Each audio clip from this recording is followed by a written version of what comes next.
The murder of former IRA commander Gerard Jock Davison last May sent shockwaves through Belfast republicanism. The police didn't know who did it, but others, desperate for revenge, decided they knew who it was.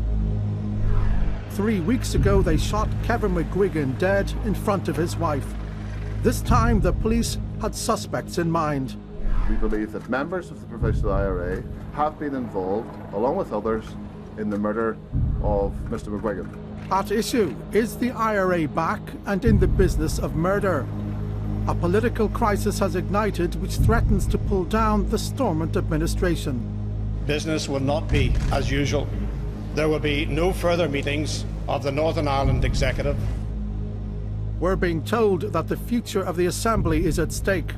Tonight, how the murders of 2 Belfast Republicans led to this crisis.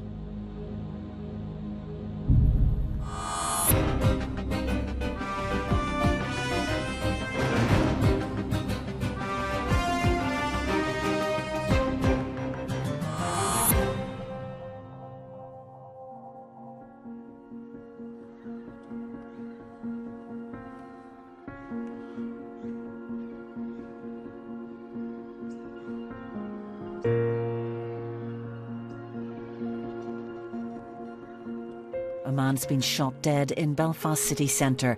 It happened at 9 o'clock this morning in Welsh Street in the Markets area. He was a former senior IRA leader in Belfast. A yellow scene of crime tent has been erected on a street outside a house.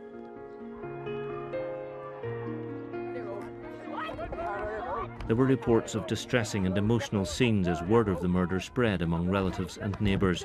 Groups of people gathered in the adjoining streets as the police and ambulance services responded to the shooting.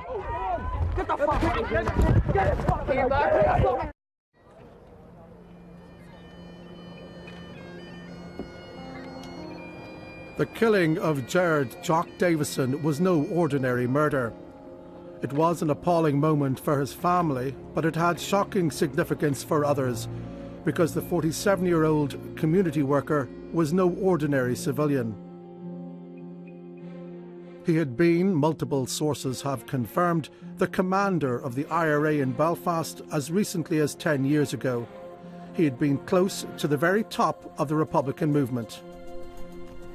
At his funeral, Sinn Féin's Jerry Kelly was among several familiar Republican faces, like Bobby Storey, named in Parliament as the one-time IRA intelligence boss. A Republican Guard of Honour headed his cortege. The beret and gloves were the unmistakable symbols of his paramilitary past, part of the ritual of commemoration for the IRA dead.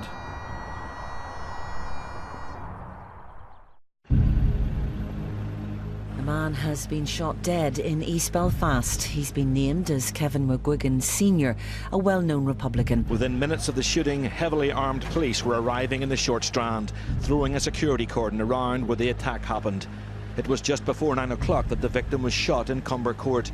Paramedics were quickly on the scene and the man was taken to the Royal Victoria Hospital, but he died from his injuries.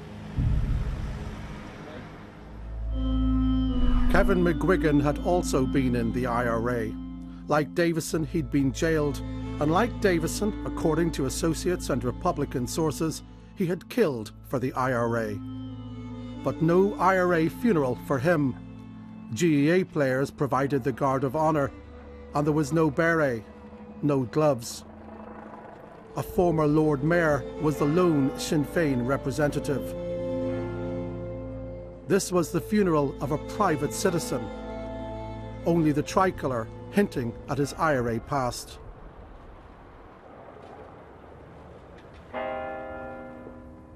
The impact of these killings has resonated far beyond the Short Strand and Markets areas on the edge of Belfast city centre.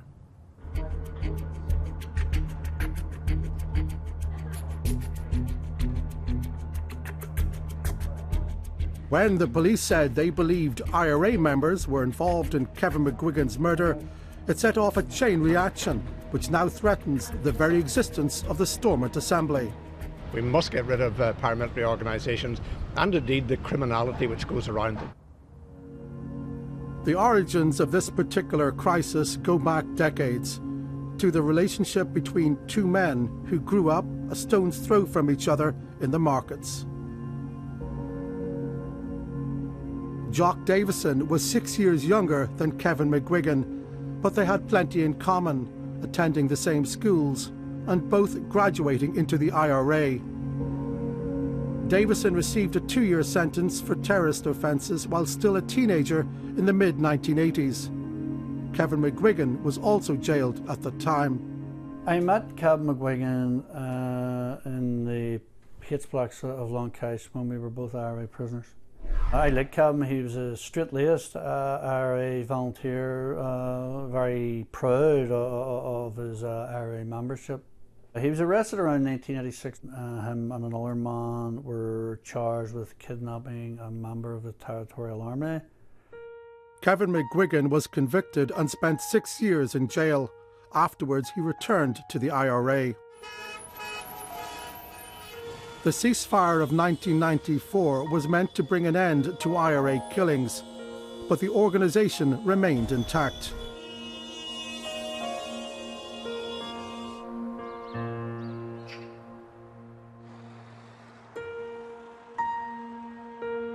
They haven't gone away, you know.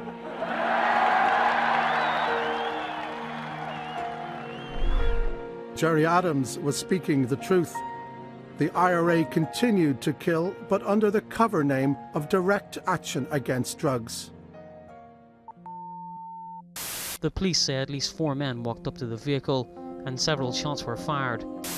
They shot Mr. Collins in the knee and chest. Some reports claim that the gunmen shouted "Up the IRA" as they ran off. 30-year-old Martin McCrory was hit by the hail of pellets and died later from his injuries. Last night's shooting is the 4th murder in Belfast in less than 3 weeks. Sinn Féin denied the IRA had any connection to the group, but that wasn't true. It was the IRA, yes. And do you know about the involvement of Jock Davison and Kevin McGuigan in that group? Yes, they were together in that group. They shot a number of people. They were IRA hitmen. In fact, Republican sources say Jock Davison headed the team of killers. This particular killing spree by the IRA, or DAD, ended in 2001. At least 12 people had been murdered. By now, Gerard Jock Davison was the overall boss of the IRA in Belfast, brigade commander. Kevin McGuigan remained a foot soldier, his Republican activity confined to putting up election posters for Sinn Féin. He didn't drink, didn't smoke. Ask his neighbours and they speak of a man devoted to his family, his 9 children. But he had a record of meting out ferocious punishment if he felt any of his family was threatened in any way. In 2003, he fell out with the IRA. I have been given various accounts of why this happened, but whatever the background, it ended very badly for him. On this very day, 12 years ago, September 8th, 2003, the IRA ordered Kevin McGuigan to an alleyway here in the Short Strand. He was then shot in the ankles and elbows a total of 4 times. It's been reported that Jock Davison, as the IRA commander, ordered the shooting. By this time, Anthony McIntyre had himself parted with the IRA. Now a high-profile public critic of Sinn Féin, Kevin McGuigan made contact with him from his hospital bed. I visited Kevin in hospital and he was wearing a pair of black shorts. I have this image of him wearing black shorts, but he seemed to have more bandages on him when he had clothing. Jock Davison was said to have ordered it. Kevin told me this himself, and Kevin explained it away in terms of personality clashes and favoritism, and that he wasn't treated justly and he wasn't treated fairly, and that an IRA volunteer of his standing should have got a fair hearing. Few outside of Republican circles knew anything about Davison and the shooting of his former comrade, but Gerard Jock Davison would soon find himself in the middle of a high-profile murder investigation. The stabbing happened after a fight broke out in McGuinness's bar on May Street at around 11 o'clock last night. Brendan Devine was attacked in the bar and had his throat cut. He staggered with Robert outside. The 33-year-old man from the Short Strand suffered a stab wound to the stomach. He was found in Crummock Street and he died later in hospital. In 2005, Robert McCartney and his friend Brendan Devine got into a row with Davison and others in a bar in the markets. The row ended with Robert McCartney's killing.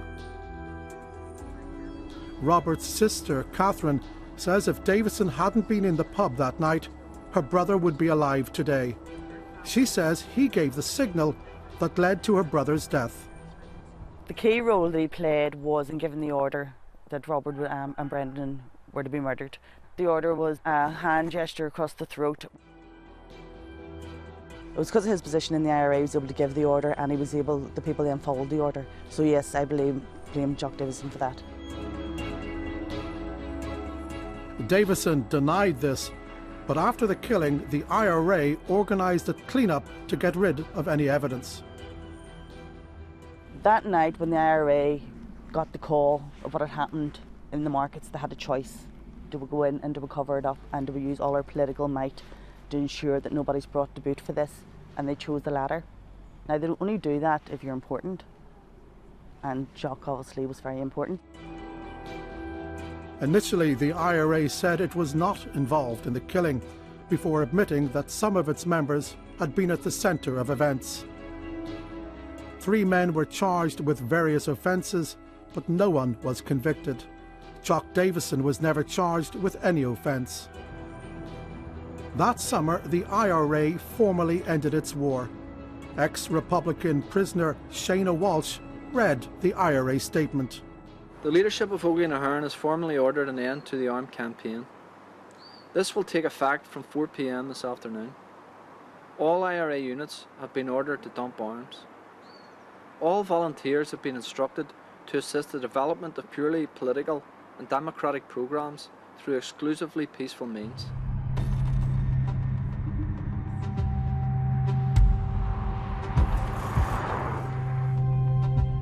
The IRA had been stood down.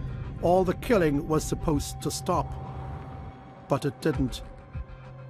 Ask the parents of Paul Quinn in Cullyhanna, South Armagh. He was 21 and he was a cheeky, full of life boy. He was always acting a fool and loved to make a fool of you, and if he came in and I was standing doing the dishes, he'd come over and he'd lift me up nearly to hit the ceiling. Outside his home, Paul Quinn was known as someone who stood his ground. But when, in the autumn of 2007, he clashed with Republicans, someone decided he needed to be taught a lesson. A trap was set, and he was lured to this shed. Paul Quinn was then set upon by up to a dozen men armed with iron bars and sticks studded with nails. He was beaten to death. They beat him every inch of him. Undertakers, they couldn't even put his arms across him. You know, join his hands. They had to put his hands down straight along the side. His hands was we couldn't put rotary beads in his hands. Smashed up. Jerry Adams insisted that whoever killed Paul, it definitely was not Republicans. There is no Republican involvement whatsoever in this man's murder. The people involved are criminals. But that's not what the International Monitoring Commission, the organisation set up to examine and report on paramilitary activities, concluded. It said, "We do believe that those who were involved in the attack on him, in his brutal murder, included people who are members or former members, or who have associations with members or former members of the Provisional IRA." However, the IMC absolved the IRA of ultimate responsibility because it concluded the attack had not been sanctioned. No one has ever been convicted of the murder of Paul Quinn, just as in the case of Robert McCartney. By 2008, the International Monitoring Commission was reporting that it believed that the IRA was, by design, being allowed to wither away. It also said this: there have not been, nor do we foresee that there will be, formal announcements about the disbandment of all or parts of the structure. None of this prevented Bobby Story from appearing to threaten the return of the IRA when Gerry Adams was arrested by the PSNI last year. We have a message for the British government, for the Irish government, for the cabal that's out there.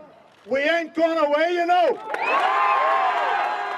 If the IRA hadn't gone away, nor had the simmering row between Kevin McGuigan and Jock Davison. McGuigan, still angry about the punishment shooting, was now claiming he was certain Davison was an informer. I've been told that earlier this year, the two men confronted each other here on Ormeau Avenue in the centre of Belfast. Kevin McGuigan was driving when he spotted Jock Davison. He pulled up alongside him and the two got involved in an angry verbal confrontation. It only ended when Kevin McGuigan drove off.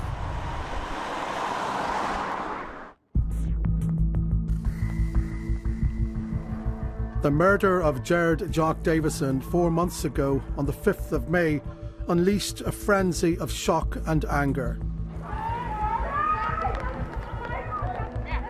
The killing of the former IRA commander seemed like a strike at the heart of Belfast republicanism. Among the first to the scene were two men once described in Parliament as IRA godfathers. Eddie Copeland, a North Belfast Republican, and Brian Gillen, not just a godfather. In 2001, Peter Robinson claimed Gillen was on the IRA Army Council. More evidence of Davison's standing in the Republican movement came at his funeral. Bobby Story was there, so too was Sean Spike Murray, once a senior figure in the IRA, today, like Story, a senior figure in Sinn Féin. It's reported that police believe IRA members then began their own investigation into the Davison killing. 11 days after the murder, the police told Kevin McGuigan that he was under threat from Republicans. A few days later, on the 20th of May, the Irish News was reporting that one man had emerged as the main suspect. He wasn't named, but the description pointed clearly to Kevin McGuigan. His name was circulating in Republican areas quite a short time after the death of Mr. Davidson. We ran a story which strongly suggested that a name was in the frame, as the phrase goes, and that certain people were following him very closely, paying very close attention to him. In the following days, other papers also clearly pointed to Kevin McGuigan as the suspect. With hindsight, it now seems the ground was being laid to murder him. The police delivered 2 other warnings to his home before they actually interviewed him about the Davison killing, as a witness, not as a suspect.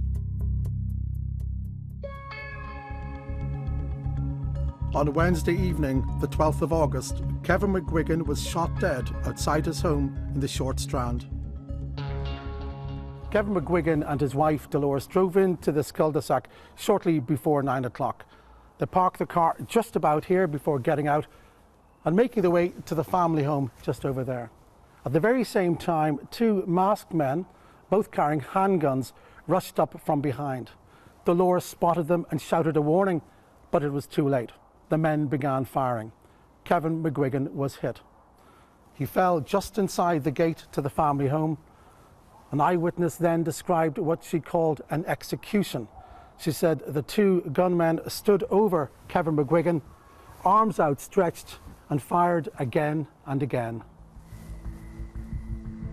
The killers appear to have been convinced Kevin McGuigan killed Jock Davison, though there was never any proof of that. 10 days later, the police revealed who they believed to have killed Kevin McGuigan, current and former members of the IRA and the little-known group called Action Against Drugs. The name is an echo of the earlier IRA front, Direct Action Against Drugs. This newer group has killed before and has issued many threats against alleged drug dealers. Raymond McCord has had several meetings with the group, the final one on a street in North Belfast last year. This is photographs here. Action Against Drugs, drug dealers will be shot. Done with the two gunmen. He'd previously been given lists of alleged drug dealers and told to warn them to leave Northern Ireland or be shot dead. Drug suppliers seemed the group's only interest. To your knowledge, is Kevin McGuigan ever on the list that you saw? Kevin McGuigan was never on any list. But 6 days before Kevin McGuigan's murder, Action Against Drugs issued a new and unusual statement, saying anyone involved in the killing of Jock Davison was in its sights. Again, it seems the ground was being prepared for the murder of Kevin McGuigan. However, it was the fact that police believed IRA members were involved that focused so much attention on this killing. Tara McIntyre, BBC, can I ask you, as far as the general public have been concerned, the IRA had gone away, they disbanded. How long has the PSNI believed, known in its terms, that the IRA continued to exist? What has happened is that a line of inquiry has opened up in a current murder investigation that has caused us to reassess our position around this and our understanding of the current structures and involvement, the status of the provisional IRA. 10 years after the IRA was supposed to have left the state, here we have the state saying they still exist. Oh yes, but there was never a question of them disbanding. The instructions that they were given when Shana Walsh made his statement saying that volunteers should stand down and all weapons should be dumped. But he then said that volunteers should devote themselves to exclusively peaceful means and involve themselves in democratic programs and nothing else whatsoever. So it wasn't a case of them disbanding. Their energies were to be redirected into politics. Gerry Adams intervened with what he might have hoped was a decisive message. Let me be very clear. The killings of Jock Davison and Kevin McGuigan were wrong. Those involved do not represent republicanism. They are not the IRA. Contrary to what the Chief Constable of the PSNI claims, the IRA has gone away. I know Republicans, I work with them day in and day out who have been former IRA members who are absolutely fully committed to building this peace process, and that's the IRA that I know of. But language is important, precision here is important. Has the IRA disbanded or not? Well, the IRA have gone, and I'm not going to start banding about words. But you cannot say that the IRA no longer exists. I am saying the IRA don't exist. That's what I'm saying. While Sinn Féin continue to deny IRA involvement, and the police say they believe the group Action Against Drugs was also involved, most observers think events were driven and controlled by IRA members. Well, it was a professional hit job. It looked like an IRA squad, at least 4 to 6 people involved. You don't think that up in 10 minutes. This looks like people who have done it before. Do you believe the line coming from the police that this group Action Against Drugs was involved in this centrally? No, I don't. Anthony McIntyre is certain it was the IRA. When Kevin McGuigan was shot, never once entered my mind it was anybody other than the IRA. Why? It was standard IRA modus operandi, and it was a type of killing that the IRA carried out, and the IRA certainly had a motive for killing Kevin McGuigan. And that motive for killing Kevin McGuigan was that the IRA would need to dissuade or deter people who would want to have a pop at senior figures. The police say in public and behind closed doors they have no evidence that the killing of Kevin McGuigan was authorised by the IRA's leadership. But a murder by IRA members was always going to pose a major threat to Stormont. One question I can ask you, were you surprised at the notion that the IRA still exists? Were you personally surprised by that notion? I don't think any of us were surprised. And why is the DUP in government with Sinn Féin on that basis? None of us were surprised that the IRA are still about. We understood the nature of Sinn Féin and the IRA, and we still do. Okay, folks, thank you. 2 weeks later, concern has turned to crisis. The Ulster Unionists left the Stormont administration. We will not sit in a side room drinking coffee while the DUP and Sinn Féin carve out another little seedy deal. The DUP has halted routine executive meetings, threatening resignations if the Republican response is not to its satisfaction. But you've always thought that the IRA continued to exist. Well, why is it a particular issue right now?